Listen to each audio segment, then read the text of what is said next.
Welcome to the Catholic Midlife Podcast, where we're addressing the challenges and the opportunities of midlife from a uniquely Catholic perspective. Join us each week as we spark a midlife renewal and create a firm foundation for the next wonderful, exciting, awesome season of life.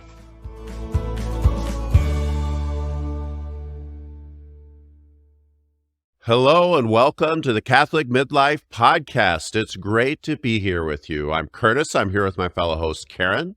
Hi, everybody. It's great to be here as well. We're going to continue talking about marriage. Okay, before we do, can I read this listener review from a popular platform? The listener says, "Thank you again for your wonderful podcast. I really enjoyed your discussion on St. Francis de Sales. I always learn something from you both." Thank you so much for commenting, listener. And for those of you who haven't caught that episode, it's episode 50 on St. Francis de Sales. Oh, what a nice comment. And that episode was well received. I really, really enjoyed learning more, and I've been inspired to dig in a little bit more. And you've been inspired in your marriage too, haven't you, honey? Of course I have. Good point. Good point. I found it very inspiring to work through some of the episodes from this season. And today, our focus is on some of the tensions that come up in marriage, some of the tensions that we're always balancing and that can come back around in the midlife season. So what do you think of, my listener friends, when you think of tension? What comes to mind? Probably a furrowed brow and a hunched sort of a stress in the back. Yeah. In fact, as soon as you said the word tension, what do I think of? I noticed my neck and back muscles started to get tense. Yeah. I was responding to that. Well, there's plenty of tension to go around. Now think of a string. Think of a string that's being pulled really hard in two opposite directions. Okay. And you might ask yourself, well, what's the point of that? Because why don't you just let go of one of the tensions and let the string, lay there in peace? Yeah, why not? Why not? Now Well, that you mention it. but what if the string is a bowstring? And it's being pulled by the ends of the bow, and all of a sudden, it's full of power and possibility, and the tension is constructive. Interesting. So there's energy in the tension that allows for some kind of result or outcome. I mean, thinking of a bowstring, it allows the arrow to meet its target. Yeah, forces in opposition is actually a powerful theme in natural life. It's a way of creating strength under control. You see this a lot in biology. You see it a lot in metabolic systems. There's some forces going in one direction and some opposing them. And between the two of them, the equilibrium is more stable than it might be otherwise. Or think of your mighty, mighty bicep. When you're picking something up, at the same time, there are other muscles that are in opposition that are helping you control that entire movement. Wow, that's a really great image. I've always been so happy that I married a scientist. It's so informative. I can ask him all my questions. Thanks, honey. He gets a little annoyed at me, though. The scientists know thanks, honey. Yeah, you totally know really interesting things. Like you were telling me also about, just in terms of vision, how important it is to have those polar opposites of light and dark. And if you don't have them both working in tension, you actually don't have any sight because you have to have the contrast to be able to see. Yeah, too much light, too much dark. Those don't work out. So really, what you're saying is this is a fundamental reality of life. This is how it works. Things are really present in contrast to something else. It's very true. And often when you're pursuing one thing, there's a contrast or an opposite that's also in play. And maybe this brings us to our first tension. Our first tension. So how does something like this kind of tension show up in the marriage relationship? Do you want to give us an example? Well, I am, and I'm thinking right now of all the different tensions in life, but the one that came to mind first was what's mine is mine and what's yours is yours. Oh, And that's a boundary. It's yeah. about responsibility. I What almost think we could call this the tension between freedom and responsibility. Does that resonate with you at all? it resonates. I wonder how well that's going to hold up. Okay. Let's see. So boundaries definitely are about responsibility. What belongs to you? What belongs to me? What am I responsible for? And what I am responsible for Yeah. is that which is within my body's boundaries or within the boundaries of my control. For instance, emotions, Right. desires, limits on time and energy, my energy, all these things are have certain boundaries. Right. My choices, my attitudes, my perceptions, my beliefs, these are all within my responsibility. I'm thinking of what Curtis when we were listening to a book by Harriet Lerner, and she was talking about relationships. And it was really important to her that people took responsibility for their own relationships. That was part of what belonged to them. I almost feel like she went on kind of a tirade against people who offloaded relationship responsibilities. Is this, are you recalling this at all?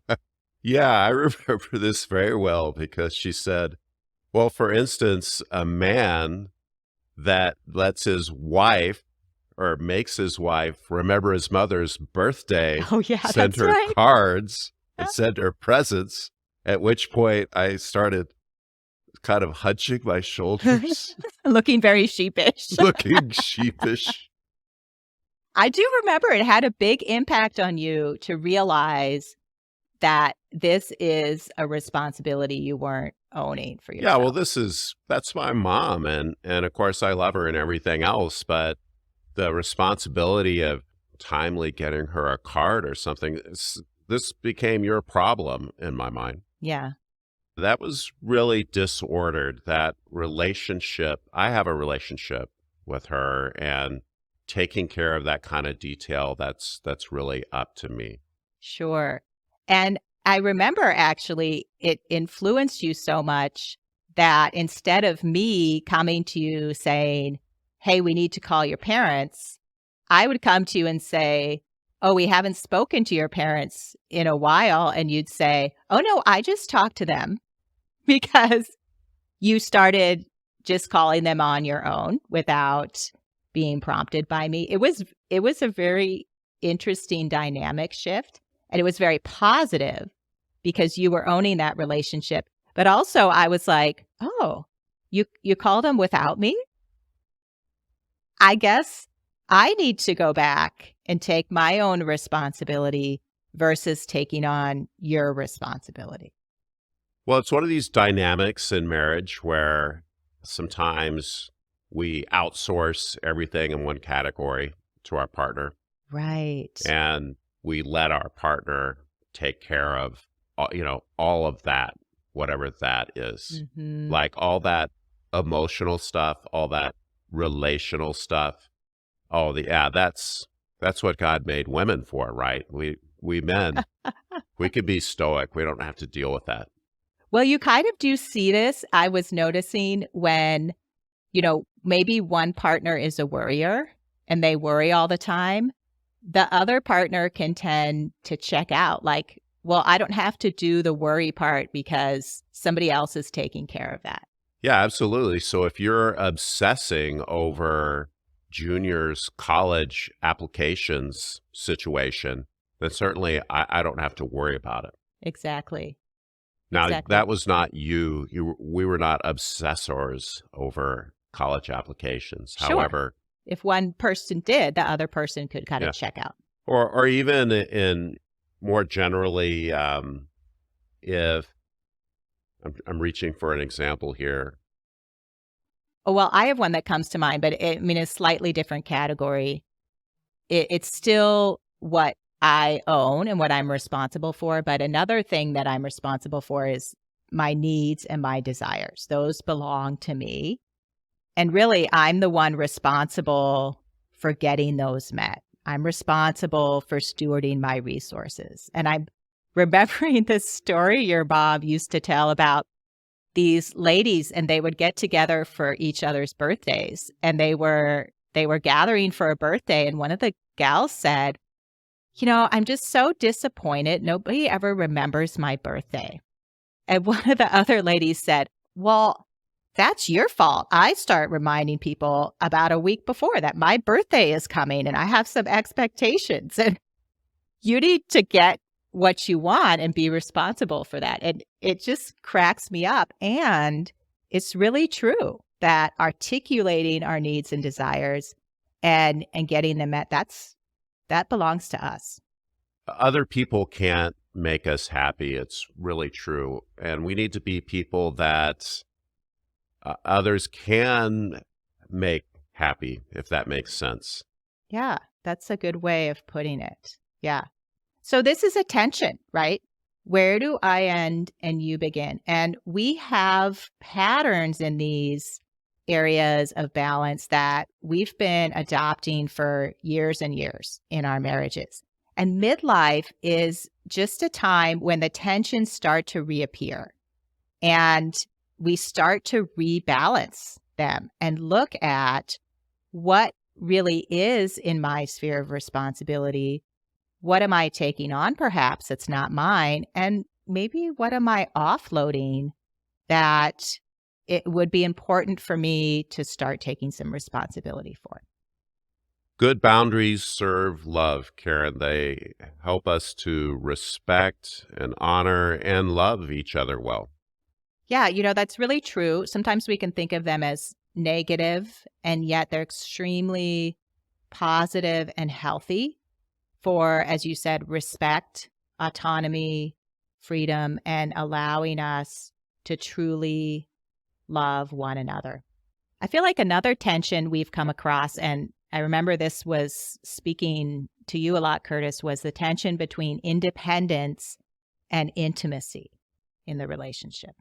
Independence and intimacy. There's people have needs in both areas. Yeah. And in different areas of their life. We are usually not in perfect balance in Exactly. these needs. Yeah. That means that one of us is wanting more independence and one of us is wanting more intimacy in some area of married life, or perhaps in general. It can even get to the point where one person is more of the pursuer and the other is more of the pursued because they're feeling the need for a little more distance in general. Interesting. Interesting. I'm feeling like I read this about midlife in particular, that there can be shifts around what each partner desires in terms of independence and intimacy. And one pattern I read was that men who've been, on sometimes the more independent end are starting to pull back and seek relationships and intimacy with more intention. And the women who've probably been caregivers most of the marriage are starting to seek something for themselves and desiring a little more independence. So there's some shifts that happen in this period of time. That's right. So typically the men have been very exteriorly focused. They've focused on success and providing. And wow, that is a lot of stress and responsibility and everything else to take on that role. Exactly. At the same time, in midlife, we often discover, well, it's not all that it's cracked up to be, or at a minimum, it's not filling all those tanks inside me, all those needs to be successful or to have the approval of the people I work with.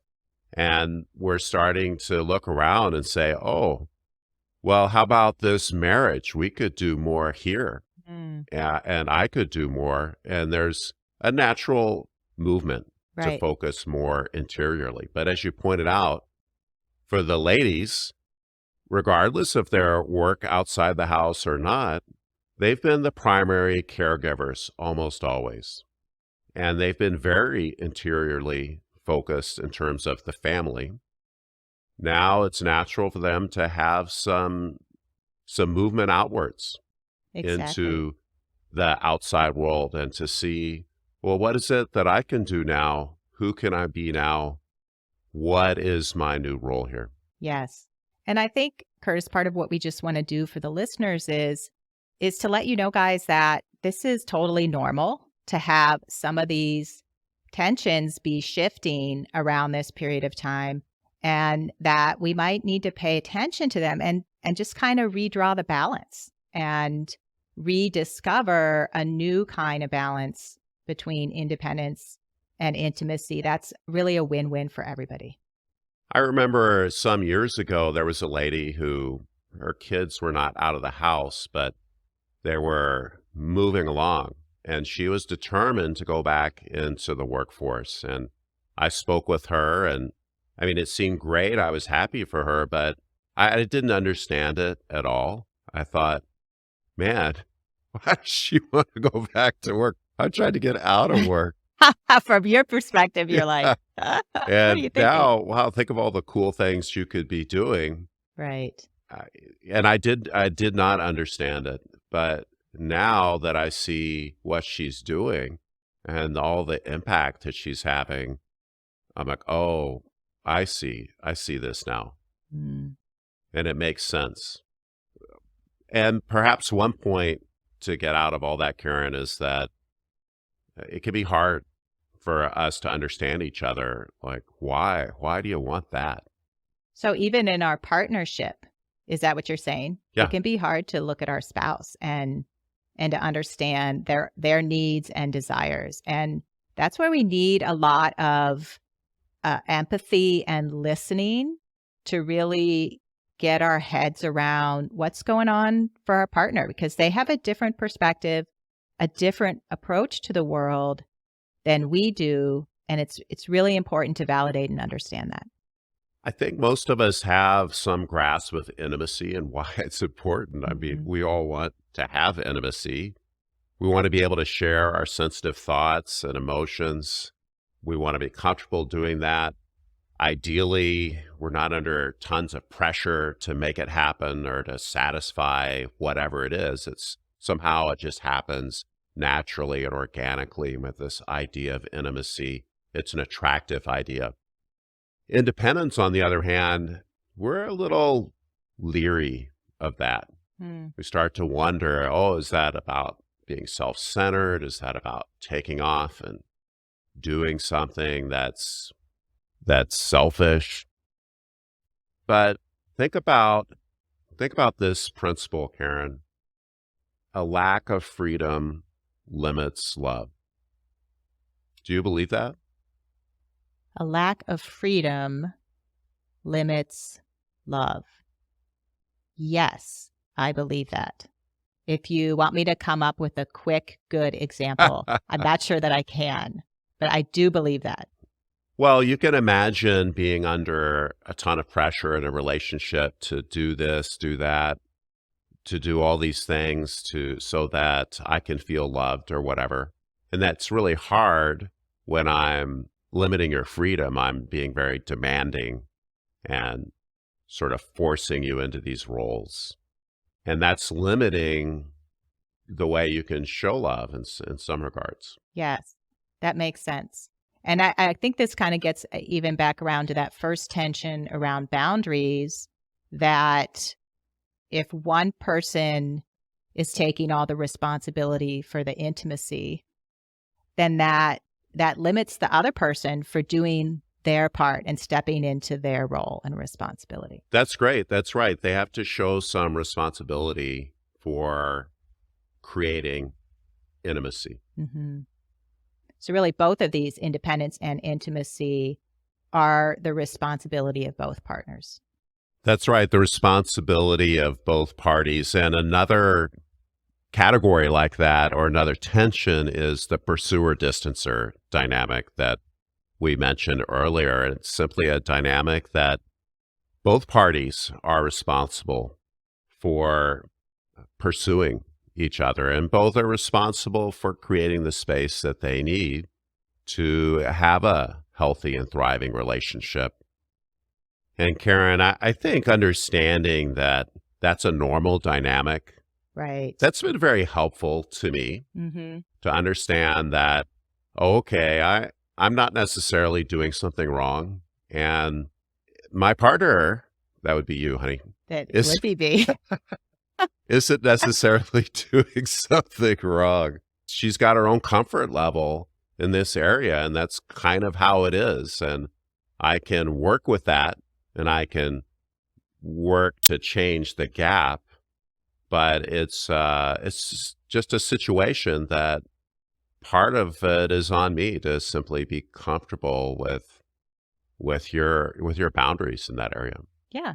And part of it is on me to start to ask the question, is there something I'm not taking responsibility for here that I need to be owning in the relationship? One of the tensions I really wanted to mention before we leave our episode is there's this tension in midlife, I believe, between who we used to be and who we are becoming. That, I'm not who I was 20 years ago. Curtis, you're not who you were 20 years ago specifically. And that's okay. This is really a time of rediscovery of who we are and how we've grown and how we want to grow into the future. And we have to have this openness of change. We want to change at this stage of life. It's a perfect opportunity for change and to allow ourselves to kind of stretch the limits a little bit of who we've been and explore the possibilities. It can be a time to try new things. Yes. Not to assume that I'm the kind of person that does ABC, but not XYZ. Correct. Can also be a time to let our spouse do a little experimenting, to try out some things, to perhaps explore what suits them in different areas of life. Yeah. Yeah. I know that roles change a lot in the family during this period of midlife, and people can let things go and other people can pick things up. And sometimes you can both let things go. And having this flexibility around exploring new roles and new ways of relating together. It's not just about routines and activities. I think we recognize that those things change, but it really is deeper. It's about allowing yourself to move into a place of becoming something new. It's about who you are. And becoming, that is a critical theme in our Christian walk. Yes. What is it we are becoming, and what is it we are bringing? What are we discovering in ourselves that we want to do, that God wants, that we can do together, that we can bring to the world? Yes. Yes. And so there's going to be some tension around that. Who we were, who we're becoming, and who we each are becoming in ourselves, and finding a balance in that as well. Karen, we've been talking about these different tensions. What do you think of my bow now? Oh, I love that image. I just, that's a great reminder to carry with us, I think, is that image of that taut bowstring holding those tensions. And it can be uncomfortable, right? It's not always the most comfortable way to be. And there's so much power and energy there, and positivity and possibility. So I think I would just want to say to our listeners, don't fear the tension when it comes up. It's not something to be feared. It's a positive reality, and balancing that, I'm thinking more of tuning the strings of a guitar right now, but pulling them in the exact right way so they're the proper tautness for what it is you want to do. I think it's a great image. Yeah. And if she's country and you're heavy metal, it's going to be a great new sound. It's going to be fun. It's going to be amazing. It's going to be fun. Boundaries, we talked about that. Taking responsibility for what's yours. And that, by implication, means not taking responsibility for what's not yours. Oh, that's so hard. It's so hard. It's so helpful. Yeah. The tension of independence and intimacy, it's on both of us. And the tension between who we were and who we're becoming. Who are we becoming, I wonder? I can't wait to find out. It's an exciting discovery. It's amazing. Well, thanks for being with us for this episode. We'd love to have each of you head on over to our website, thecatholicmidlife.com. You can find our easy midlife assessment there. Go ahead and download that. It's just a great way of starting to reflect on what's going on for you in midlife.